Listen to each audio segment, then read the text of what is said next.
I'm coming up for air.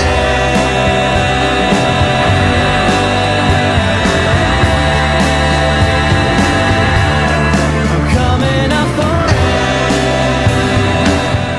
Hey everybody, welcome back to Entertaining the Thought. You know, I was just flashing back on some Legend of Korra Book 1 memories. God, I remember it was just like being back in elementary school again, waking up every Saturday morning to watch some cartoons.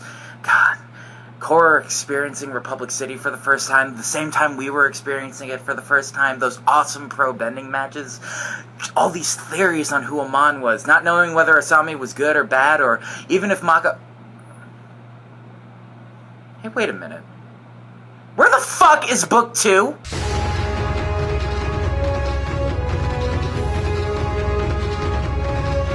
Come on, guys, it's been a year since the first season ended. Can't we get something besides Nick Star's I Don't Care About showing 10 seconds of Book 2 footage? Seriously, until Comic-Con, this was about half of the new material we got.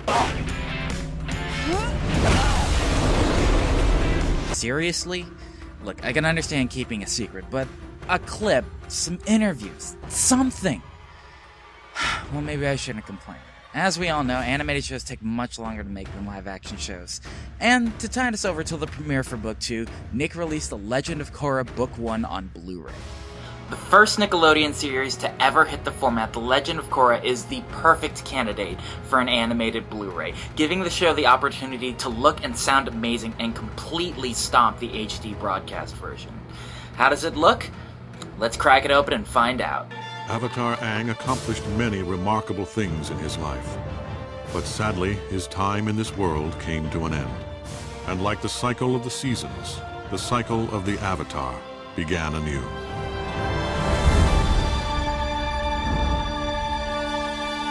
You know, it just occurred to me that even with the vlog and the top 5 that I did on Korra, I never really summed up the show and my overall thoughts on it that well. Oh well.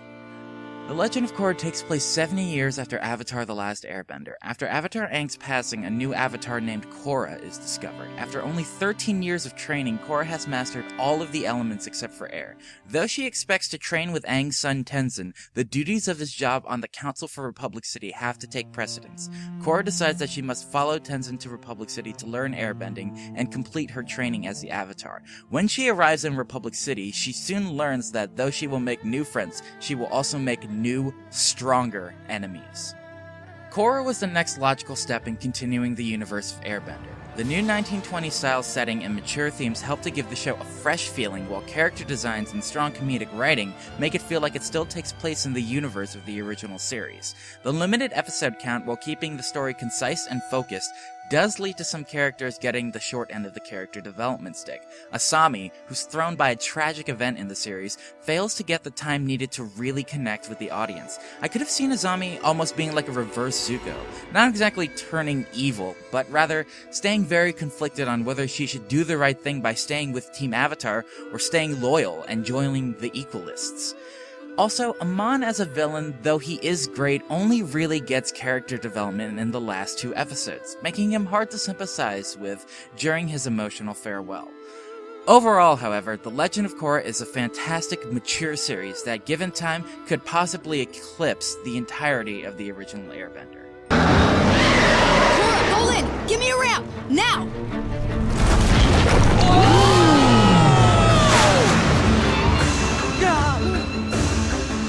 Korra is presented on Blu-ray in a 1080p AVC encoding. Simply put, the show looks amazing on Blu-ray. Though the show's palette isn't as diverse as the original series due to the change in setting, as well as remaining in Republic City for the whole show, it looks beautiful. The hand-painted backgrounds are breathtaking, and any frame of this show can be picked out and be deemed good enough to be a portrait. Action scenes are smooth and seamless, and one of the few times that CGI and hand-drawn animation blend near seamlessly. At times, frame rate issues can pop up, making character motions look stilted, and animation shortcuts are more noticeable due to the high quality of the disc. But overall, The Legend of Korra looks like almost a completely different show on Blu-ray.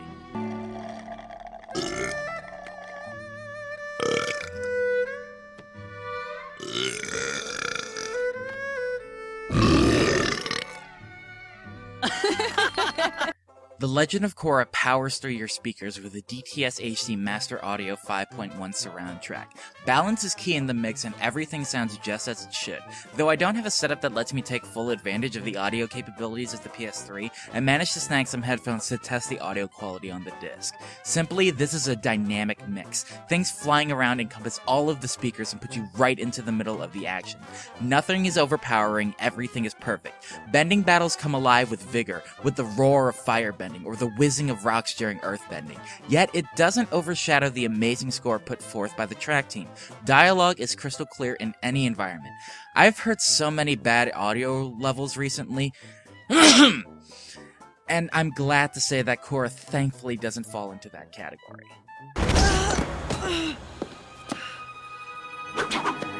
Stay away from my dad's ex-girlfriend.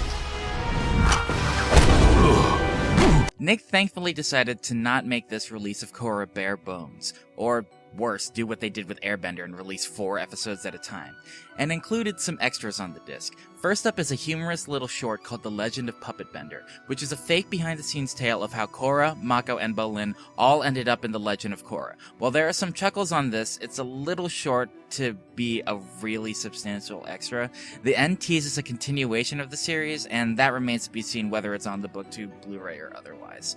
Next up is a set of animatics for each episode. While animatics are always a welcome addition to any extra set, I would have loved to see some more documentary-style extras, showing how the animators are drawing each frame, or how CGI is used in certain scenes and how it's rendered. Nevertheless, these are a nice addition. Finally, exclusive to the Blu-ray is commentary on all 12 episodes of Book 1.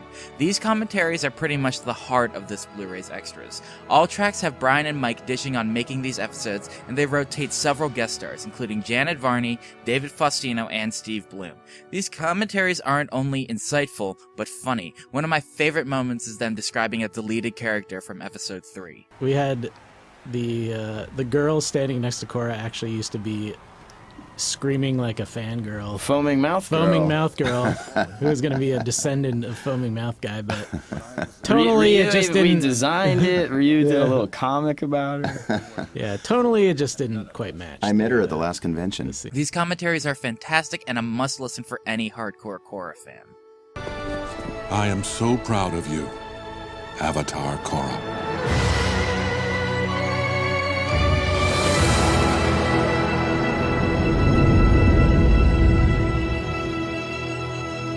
The Legend of Korra is my favorite show on TV that's currently running, and this is a fantastic Blu-ray. Nickelodeon thankfully didn't rush this out just because fans demanded it. They made sure its quality was high enough to warrant the purchase. Though the extras could have been better by including something more substantial than commentary, this set is a must-buy if you love the show or want to dive into it for the first time. I give it an 8.5.